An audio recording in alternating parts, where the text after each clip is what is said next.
हाम्रो दिक्तेल बजारको रात्रिकालीन मध्यरा के भन्छ हौ यो रात पनि मध्यरात त धेरै रातिर भन्दा हो यो साँझको टाइममा यस्तो देख्छ है त हाम्रो खै हाम्रो क्या दामी देख्छ तिमी चाहिँ भागे गर्छ तिमीले पनि देखाउनु पर्यो मेरो भतिजे नि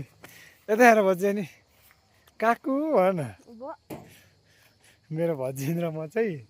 यिनले 2टा सुँगुर पालेको छ अनि चारवटा कतिवटा देखाउ त हातले 4वटा सुँगुर पालेछ अनि यिनको सुँगुरलाई चारो खुवाउन आएको अनि यो राम्रो देखेर भिडियो बनाइदिएको है मैले ल यस्तो राम्रो लाग्यो नि आहा